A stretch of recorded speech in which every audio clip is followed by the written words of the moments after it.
ഇവിടെ എവിടെ പോയി ഇച്ചു ഇവിടെ പോയി ഇതാണ് ഇച്ചു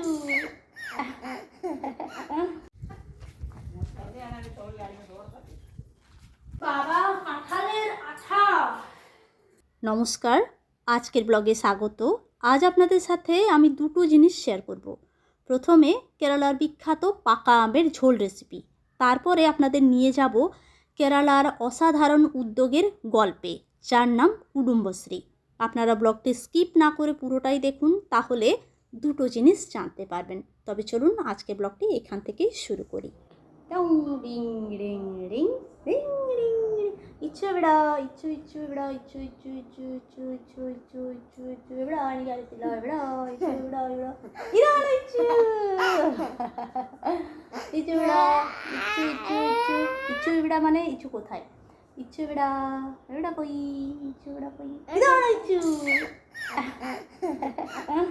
ഓക്കെ വൺ പ്ലീസ് പാപ്പും ഇച്ചു പാപ്പും കഴിക്കാനോ ചമ്മന്തി കോക്കനട്ട് ചട്നി ഇഡ്ഡലി ശനി ഇഷ്ടമാണ് പാപ്പും പിന്നെ മാംഗോ തരാം മാംഗോ വേണം മാംഗോ പിന്നെ തരാം ഇപ്പോൾ ഇഡ്ഡലി കഴിക്കേ എന്താ വേണ്ട എന്താ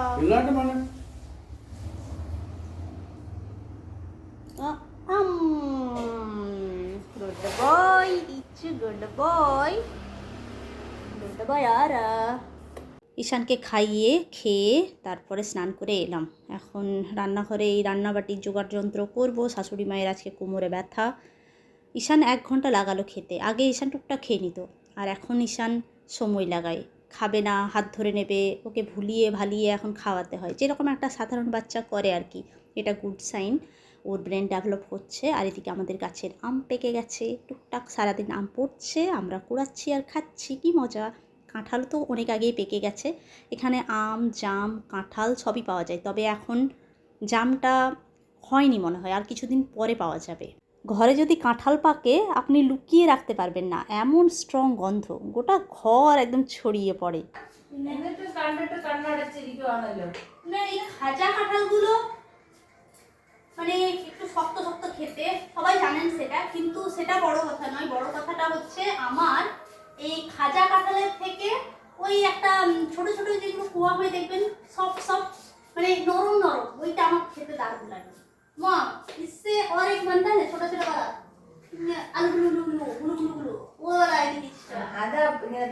এই আমার শাশুড়ি মা কাঁঠালের এত ভক্ত, আপনারা বিশ্বাস করবেন না। ওনার যতই শরীর খারাপ হোক, যদি কেউ বলে যে বাড়িতে কাঁঠাল আছে নিয়ে যাও, উনি একদম ঘোড়ার মতো দৌড়ে চলে যাবেন। তখন ওনার শরীর খারাপ বা কিছু লাগে না।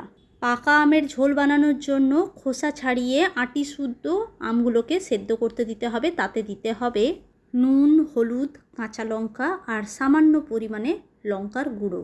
একটু ফুটে গেলে তাতে দিতে হবে নারকেলের পেস্ট। ওই নারকেলের পেস্টটাতে সামান্য পরিমাণে গোটা জিরে দিয়ে পেস্টটা বানাতে হবে।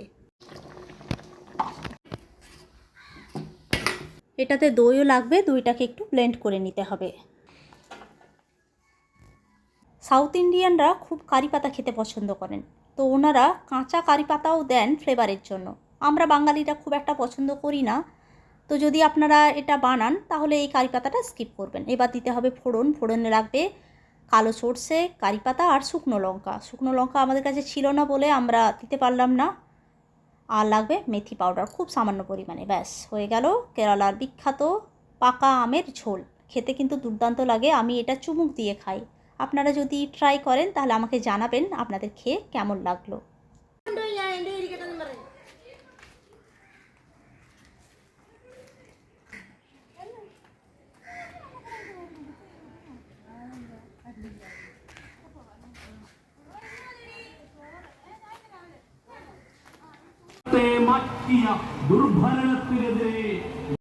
এখন আমি আপনাদের নিয়ে এসেছি কেরালার এক অসাধারণ উদ্যোগের গল্পে, যার নাম কুটুম্বশ্রী। কুটুম্বশ্রী কথাটিকে ভাঙলে কুটুম্ব আর শ্রী দাঁড়ায়। কুটুম্ব মালায়ালাম ভাষায় এর অর্থ পরিবার বা সংসার, আর শ্রী কথাটির অর্থ সমৃদ্ধি বা সৌভাগ্য বা উন্নতি। তাহলে কি দাঁড়ালো? পরিবারের সমৃদ্ধি বা পরিবারকে সমৃদ্ধ করার উদ্যোগ। কুটুম্বশ্রী হল কেরালা সরকারের একটি স্বনির্ভরতা ও দারিদ্র্য বিমোচন মিশন। এখানে গ্রামের বা শহরের মহিলারা ছোট ছোট গ্রুপ তৈরি করে, যাকে বলা হয় সেলফ হেল্প গ্রুপ বা নাইবারহুড গ্রুপ। এই গ্রুপগুলো একসাথে সঞ্চয় করে ব্যবসা করে এবং নিজেদের জীবনকে উন্নত করে। এই কুটুম্বশ্রী প্রজেক্টের মাধ্যমে মহিলাদেরকে লোন দেওয়া হয় তাদেরকে স্বনির্ভর করে তোলার জন্য। প্রত্যেক ওয়ার্ডে 8টা করে কুটুম্বশ্রী আছে। এটা হচ্ছে ওয়ার্ড নাম্বার 3, এটাতে 8টা কুটুম্বশ্রী আছে। আর একটা কুটুম্বশ্রীর ম্যাক্সিমাম মেম্বার হচ্ছে 20 জন ম্যাক্সিমাম। আর এই যে আমি এখন যেটা শ্যুট করতে এসেছি এটাতে এনারা আছেন 11 জন। প্রতি শনি কিংবা রবিবারে এনাদের মিটিং হয়। আজকে রবিবার, আজকে এনাদের মিটিং হচ্ছে। কোনো কোনো কুটুম্বশ্রী শনিবারে হোয়াটসঅ্যাপ গ্রুপে বলে দেওয়া হয় যে কার বাড়িতে মিটিংটা হবে। মানে প্রতিবারেই মানে প্রতি সপ্তাহে মিটিংয়ের জায়গা চেঞ্জ হয়। আজকে আমাদের একদম ঘরের সামনাসামনি মিটিংয়ের গ্রুপটা পড়েছে, সেই জন্য আমি টুক করে চলে এলাম। আমি আগে থেকেই বলে রেখেছিলাম, আমাদের পাড়াতে একজন আছেন আমাদের পাশের বাড়িতেই, ওনাকে বলে রেখেছিলাম যে আমাকে বলবেন কোথায় হবে আর কটার সময় হবে। এই কুটুম্বশ্রী প্রজেক্টে মিনিমাম 3 লক্ষ টাকা, আর যদি বড় ব্যবসা হয় সেক্ষেত্রে 20 লক্ষ টাকা কম ইন্টারেস্টে দেওয়া হয়। লোনটা গ্রুপকে দেওয়া হয়। তারপর গ্রুপ ডিসাইড করে যে তারা ইন্ডিভিজুয়ালি ব্যবসা করবে না গ্রুপে করবে। যদি ইন্ডিভিজুয়ালি ব্যবসা করে তাহলে টাকাটা সমান সমান ভাগ করে নেওয়া হয়। তারপর প্রতি মাসে উইথ ইন্টারেস্ট জমা দিতে হয়। আর যদি কেউ ইন্ডিভিজুয়ালি না করে গ্রুপে করে সেক্ষেত্রে গোটা টাকাটাই তারা গ্রুপে, কেউ কোনো গ্রুপ কৃষিকাজ করে, কোনো গ্রুপ আচার পাঁপড়ের ব্যবসা করে, কোনো গ্রুপ পশুপালন করে। তো এই যে আমাদের পাড়াতে একজন ঠাকুমা আছেন, উনি ইন্ডিভিজুয়ালি পশুপালন করেন। এই যে ওনার বাড়িতে আমি এসেছি একটু শর্ট নেওয়ার জন্য। ওনার বাড়িতে 3টে গরু রয়েছে। তো গরুর দুধের ব্যবসা, সাথে হচ্ছে আপনার গোবরের সার আর গরুর দুধ, এটা হচ্ছে ওনার ব্যবসা। উনি ইন্ডিভিজুয়ালি এই ব্যবসাটা করছেন। কেরালা ছাড়া ভারতের অন্যান্য রাজ্যেও সেলফ হেল্প গ্রুপ আছে, কিন্তু আমার যেটা মনে হলো বিভিন্ন ইনফরমেশন কালেক্ট করে, তাতে কেরালাতেই এটা সফলভাবে পরিচালিত হচ্ছে। আমি ভুলও হতে পারি, যদি আমি ভুল হয়ে থাকি তাহলে আমাকে প্লিজ সংশোধন করে দেবেন।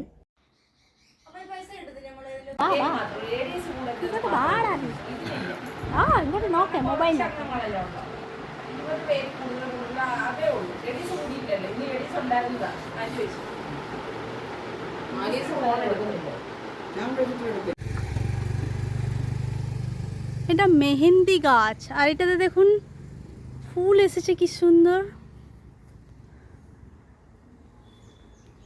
কি সুন্দর গন্ধ।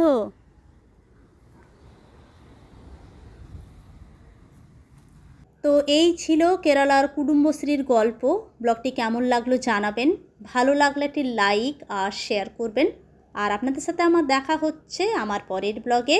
সবাই খুব ভালো থাকবেন, সুস্থ থাকবেন আর খুব আনন্দে থাকবেন। ধন্যবাদ।